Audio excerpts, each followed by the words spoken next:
À situation exceptionnelle, mesure exceptionnelle. Ce mercredi 8 novembre 2023, le ministre de l'Industrie et du Commerce, Moussa Alassane Diallo, a convoqué un conseil national des prix avec les opérateurs économiques dans la salle de réunion de son département pour discuter de la situation de l'importation du sucre au Mali. Une rencontre qui s'inscrit dans le cadre de l'opération d'importation de 100 000 tonnes de sucre dans notre pays, annoncée le 14 juillet dernier en vue de faire face à la demande. À mi-chemin de cette opération, le ministre Diallo a tenu à rencontrer les commerçants en vue de dresser le bilan et d'échanger avec eux sur les difficultés rencontrées ainsi que les perspectives. En effet, du début de l'opération à ce jour, sur les 56 importateurs ayant signé le cahier de charge, seuls 28 ont levé l'intention d'importer du sucre, parmi lesquels 15 ont effectivement livré pour une quantité de 40 000 tonnes sur le marché. Qu'est-ce qui s'est réellement passé alors?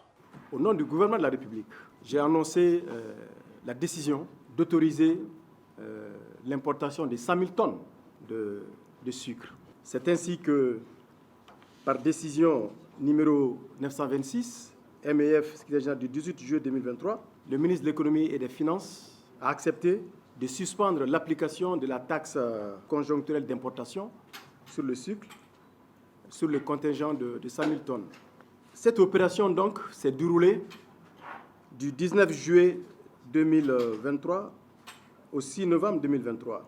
Donc, la rencontre de cet après-midi s'inscrit dans cette perspective, dans cette dynamique de présenter le bilan donc, de cette opération. Aujourd'hui, qu'est-ce que nous avons constaté? Dans le suivi de cette opération, nous avons vu qu'il y a des importateurs qui ont amené des stocks au niveau des différents ports et qui ont préféré garder ces stocks dans les ports pour créer un déficit d'approvisionnement à l'intérieur du pays et par conséquent créer une inflation sur le prix du sucre. Ça, c'est le premier constat que nous avons eu. On a vu aussi, deuxième constat, qu'il y a des opérateurs qui ont effectivement importé le sucre, mais qui ont préféré stocker ces sucres à l'intérieur même du Mali et ne pas les livrer sur le marché pour créer un déficit d'approvisionnement sur le marché et par conséquent créer la pénurie et l'inflation sur le sucre. Troisièmement, dans le cadre de ce cahier de charge, et contrairement à toutes les dispositions réglementaires, nous avons aussi des opérateurs qui ont importé le sucre, qui les ont fait acheminer à Bamako, mais au lieu de le livrer aux détaillants pour servir les populations, ils ont préféré commercialiser ce sucre avec les unités industrielles où le prix n'est pas encadré, où le prix est libre. Il y a aussi un dernier cas que nous avons constaté. Il y a des opérateurs économiques qui ont fait une déclaration globale au niveau de la douane. Ils ont déclaré qu'ils ont levé des intentions pour un montant global, par anticipation, un montant global de stock. Et ils ont payé les frais de douane sur la totalité. Mais s'il y a des gens qui ont fait déclarer à la douane 10 000 tonnes, ils n'ont fait que rentrer au Mali que l'équivalent d'un seul camion, 145 tonnes.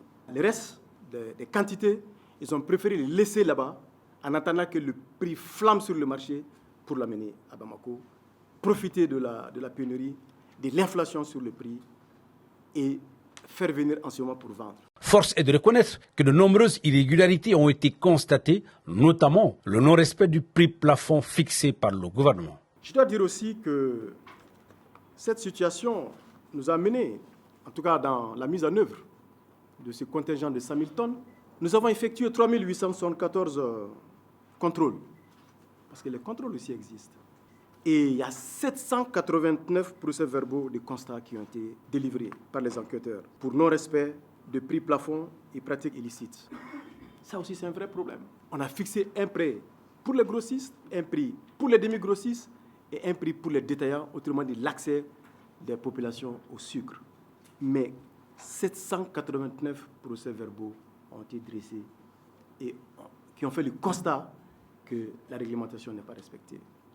Je pense que l'État a aussi, dans son rôle régalien, il a aussi un rôle de contrôle, de supervision, de régulation et de réglementation. En vue d'anticiper sur le mois de Ramadan prochain et d'éviter toute problématique liée à l'approvisionnement en sucre durant la période, le ministre a fixé un nouveau cap d'importation de 50 000 tonnes à effet immédiat. Pour ce faire, il en appelle au sens de patriotisme des commerçants. Nous avons constaté effectivement une évolution une flambée du prix du sucre sur le marché international.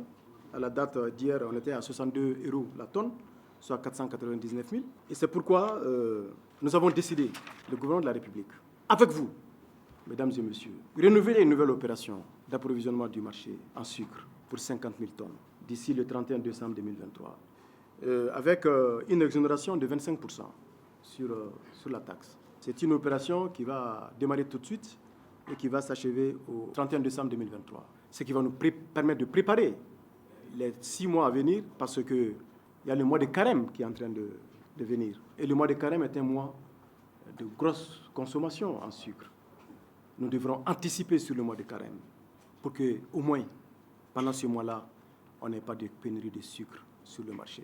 Une fois de plus, mesdames et messieurs les opérateurs économiques, ce mois-là est un mois béni. Que chacun, avec sa conscience, prenne toutes les dispositions pour servir sa nation, pour servir les populations et pour servir sa religion. Au nom d'Allah, ne pas faire du mois de carême un mois de spéculation, un mois de richesse sur les dos des populations, sur les douleurs des populations, sur les malheurs des populations. Pour terminer, le ministre a insisté sur la nécessité absolue de veiller sur un approvisionnement correct par les commerçants importateurs et à un coût extrêmement abordable au regard des efforts colossaux que le gouvernement abat sur les exonérations devant soulager les populations en proie à de nombreuses difficultés. Ce qui constitue du reste un sacerdoce pour les plus hautes autorités de notre pays.